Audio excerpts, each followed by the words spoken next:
जी, नमस्कार आप सभी को और दर्शकों को भी। बात हम लोग अगर चमकीला पर ही करें तो ज़्यादा बेहतर होगा और इधर-उधर भटकने से ओटीटी पे क्या चल रहा है, सिनेमा में क्या चल रहा है। दरअसल हो क्या रहा है कि लोग फ़िल्म पे बात नहीं कर रहे हैं। फ़िल्म में क्या नहीं है, उस पे बात कर रहे हैं। फ़िल्म में क्या होना चाहिए, उस पे बात कर रहे हैं। मेरा हमेशा मानना रहा है कि जब भी किसी फ़िल्म पे बात करें, कब भी किसी कृति पे बात करें, तो हम उस कृति में एक लेखक या एक निर्देशक ने क्या कहा है, उसको लेके बात करें तो हम ज़्यादा सार्थक बात कर पाएँगे। क्या नहीं हो पाया फ़िल्म के अंदर, क्या नहीं किया इम्तियाज़ अली ने। कुछ लोगों ने कहा कि चमकीला से अच्छे गायक थे उस ज़माने में, उन पर क्यों नहीं फ़िल्म बनी? तो इसका कोई अंत नहीं होगा। गुरदास मान पे फ़िल्म क्यों नहीं बनी? कल को कोई कह सकता है कि और किसी पर किसी फ़िल्म क्यों नहीं बनी? सिड्डा पे क्यों नहीं बनी? इस फ़िल्म में जो दिखाया है इम्तियाज़ अली ने और जिस तरीके से दिखाया है, उसमें कहीं कोई अश्लीलता नहीं है, सिवा की बात से मैं पूरी तरह से सहमत हूँ कि ये फ़िल्म तो इतनी सीधी-सादी और प्यारी-सी फ़िल्म है, जो गानों के बोल में संबंधों की बात की गई है, अनैतिक संबंधों की बात की गई है, एक्स्ट्रा मैरिटल रिलेशन की बात की गई है।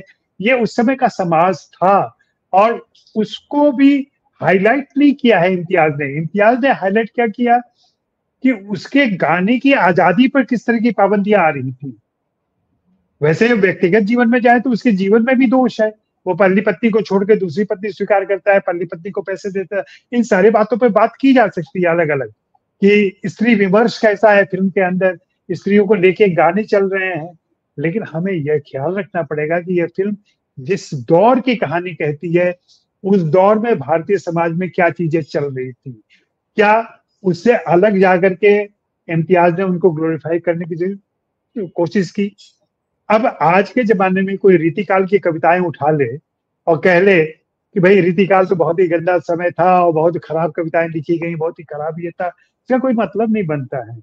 प्रासंगिकता क्या है वो देखना पड़ेगा और मुझे फ़िल्म ज़्यादा रेलेवेंट इसलिए लगती है कि वो अभिव्यक्ति की बात करती है, वो अभिव्यक्ति की आज़ादी की बात करती है, वहाँ जाती है और उस मसले को उठाती है।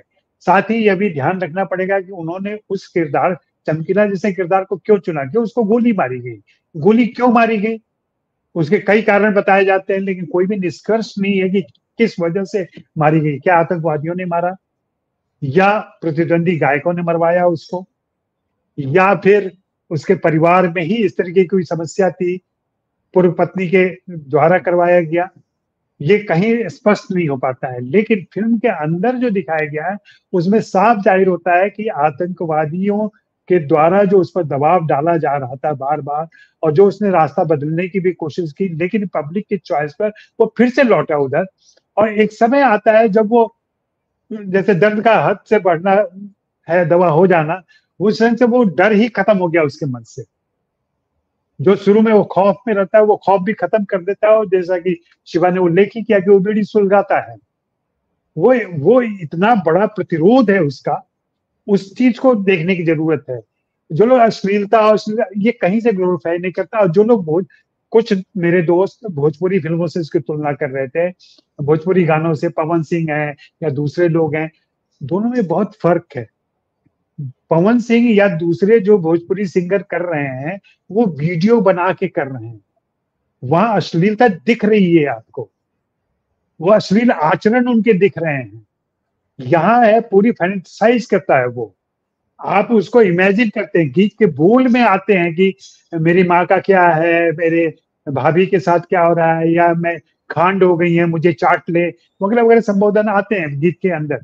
लेकिन कहीं से भी दृश्यों में वो चीज़ नहीं दिखाई पड़ती है, जो आपको उत्तेजित करती है, जो आपको टिटिलेट करती है, ऐसी कोई चीज़ फ़िल्म के अंदर नहीं है। तो ये बहुत देखने और गौर करने की ज़रूरत है कि आज के भोजपुरी अश्लील गानों से इसकी तुलना नहीं की जा सकती। ये बिल्कुल अलग दौर की कहानी है और वो ऑडियो का ज़माना है, ये वीडियो का ज़माना है। ये ऑडियो और वीडियो के फ़र्क को भी समझना पड़ेगा। वीडियो किस तरीके से आपके जीवन में प्रवेश कर चुका है और वो किस तरीके से हैम्पर कर रहा है आपको और ऑडियो किस तरीके का प्रभाव डालता था। इसके अलावा फ़िल्म में जिस तरीके की बातें की गई हैं, वो मुझे बहुत ही वाजिब लगी और मुझे लगा कि इम्तियाज ने लंबे समय के बाद एक सार्थक फिल्म बनाई है और उसमें कोशिश की है। मेरे कुछ पंजाबी मित्र जो पंजाब गायकी से और पंजाब के म्यूजिक सीन से बहुत अच्छी तरह परिचित है, उन्होंने नाम लेके बताया है कि कैसे और दूसरे संगीतकार थे, या इस फिल्म में एक कमी रह गई है जो बताया जाता है कि चरणजीत आहूजा जो चमकीला के म्यूजिक डायरेक्टर थे, उनका कोई जिक्र नहीं आता फिल्म के अंदर। ये एक कमी के तो, और उसको इम्तियाज ने स्वीकार किया कि हाँ, मैं जानता हूं कि उनका क्या कंट्रीब्यूशन था चमकीला की लाइफ में, लेकिन मैं बायोपिक चमकीला पर बना रहा था, इसलिए मैंने उनको साइड कर दिया और उनके कंट्रीब्यूशन को हमने फिल्म में नहीं रखा है, ये स्वीकार किया उन्होंने। हाँ, मेरे एक मित्र हैं जो अच्छे संगीतकार भी हैं, मदन गोपाल सिंह, उनके सवाल हैं कि ये फिल्म जिस तरीके से, या चमकीला ने अपने समय में जिस तरीके से स्त्री पाठ को उठाया या स्त्रियों का वर्णन किया है, क्या हम उससे सहमति जाहिर कर सकते हैं? अब ये गंभीर विमर्श का विषय है कि चमकीला ने अपने दौर में क्या उन्होंने दलित वाला एंगल भी उठाया है, मदन गोपाल जी ने, उनको मैंने भी पढ़ा, उन्होंने दलित वाला एंगल भी उठाया है। जी बिल्कुल, तो वो सारे मुद्दे हो सकते हैं, उसमें बातें हो सकते हैं, लेकिन मैं फिर से वही दोहराऊंगा कि फिल्म के अंदर क्या है, अगर हम उस पर बात करें ना, तो हम ज्यादा सार्थक बात कर सकते हैं। बाकी ये हो सकता था, ये नहीं किया, वो नहीं किया। अब कोई भी कमलेश जी एक फिल्म लिखते हैं रंग दे बसंती में, मैं कहूँ कि अरे ये भी नहीं आया, वो भी नहीं आया, ये तो उनसे छूट गया, वो तो उनसे छूट गया। बहुत सारी चीजें छूटती रहती है, बहुत सारी चीजें शामिल की जाती हैं। कोई भी कृतिकार जो कृति लेके आ रहा है, उस कृति में उसने क्या किया है, उसका हम मूल्यांकन करें तो ज्यादा बेहतर तरीके से हम बात कर पाएंगे। संक्षेप में अंतिम में यही कहूंगा कि यह फिल्म मुझे बिल्कुल अश्लील नहीं लगी है, और यह फिल्म किसी प्रकार से अश्लीलता को बढ़ावा नहीं देती है।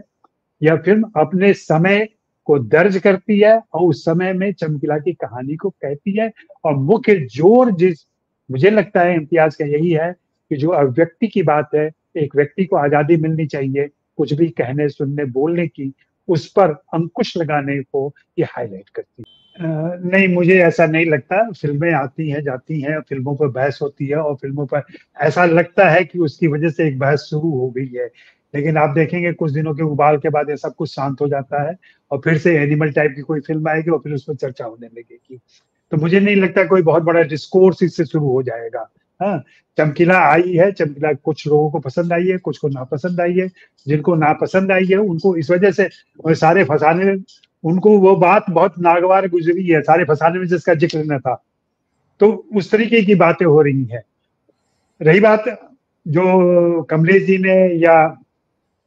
ने कही, जो गाली गीत वाली बात थी, मेरी पत्नी खुद विभा रानी गाली गीत का प्रोग्राम करती हैं आधे एक घंटे का, और जिसमें यही गाया जाता है कि जो संबंध बनते थे शादियों में, वो बेसिकली रिलेशनशिप ठीक करने के लिए, एक सौहार्द बनाने के लिए किए जाते थे। और उसकी शुरुआत ही जब वो करती है, हमारे यहाँ डहकन कहते हैं उसको, और भोजपुरी इलाकों में डोमकच कहते हैं। तो डहकन की शुरुआत ही जिस गाने से होती है, विवाह जिससे करती हैं, उसमें सीता की सहेलियां पूछ रही हैं राम से कि ये कौन सा तुम्हारे यहाँ चलता है तरीका जिसमें तुम्हारी माँ कंसीव नहीं कर रही थी और उनको खीर खिलाया गया और तुम लोग 4 भाई पैदा हो गए। तो खीर खाने से लोग पैदा हो जाते हैं, ये कौन सा समाज है? अब आप सोचिए कि आप जो कह रहे हैं वो अगर समाज में प्रचलित है, अगर ये जो है ये चर्चा आम हो जाए तो इस पर कितना बवाल हो सकता है। इसके अलावा उनसे पूछती है कि दशरथ तो गोरे हैं, कौशल्या गोरी है, तुम सांवले कैसे हो गए? ये सवाल पूछती हैं सीता की सहेलियां। तो इस तरह से शुरू होता है, और सही कहा कमलेश जी ने कि अगर किसी रिश्तेदार को गाली नहीं दी गई तो नाराज हो जाता था कि मैं उतना प्यारा नहीं हूं इन लोगों को, और वो नाराज फूफा मामा ज्यादातर होते थे। और हिंदी फिल्मों की अगर हम बात करें तो हिंदी फिल्मों में लगातार जो हीरो हीरोइन के संबंध होते हैं, अब तो कम हो गया, नहीं तो पहले स्टॉकिंग होती थी, लड़का पीछा करता था, लड़की भागती थी, फिर पलट के देखती थी, ये सारा सब कुछ चला आ रहा है। अब उस दौर के 50s 60s की फिल्मों का मूल्यांकन आज की फिल्मों के हिसाब से करें, कि दिलीप साहब का रवैया अच्छा नहीं था, देव साहब का रवैया अच्छा नहीं था, राज कपूर का रवैया अच्छा नहीं था। हमको किसी भी फिल्म का मूल्यांकन, किसी भी व्यक्ति का मूल्यांकन उसके समय में ही करना चाहिए। आज के मूल्यों के हिसाब से अगर हम मूल्यांकन करने चले जाएंगे तो बहुत सारे व्यक्तियों में बहुत सारी, गांधी में भी गलती है, नेहरू में भी गलती है, 5 साल के बाद मोदी में तो भयंकर गलतियां दिखाई पड़ेंगी, मोदी के रहते हुए उनमें गलतियां हैं। तो ये सारी चीजें चलती रहेंगी।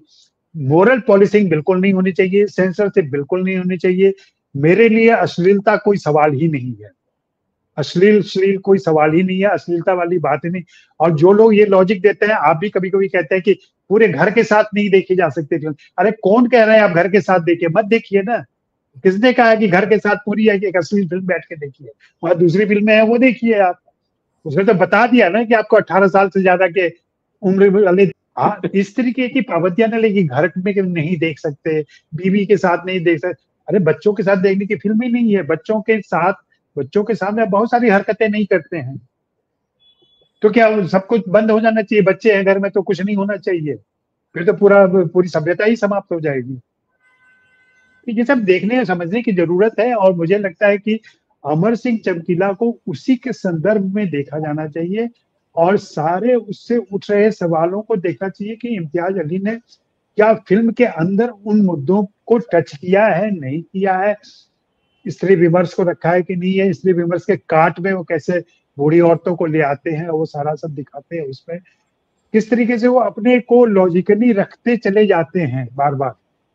कहीं भी उन्होंने अपने सीमाओं का उल्लंघन नहीं किया है, और ना कोई बहुत दूर जाके कोई बात ऐसे ही हवा में कोई बात की है। तो मुझे लगता है कि ये सारे सवाल जो उठे हैं, खास करके वही जो बार बार मैं कह रहा हूँ कि अश्लीलता वाली, ये सारे सवाल फालतू हैं। इस पर कोई बहस नहीं होनी चाहिए।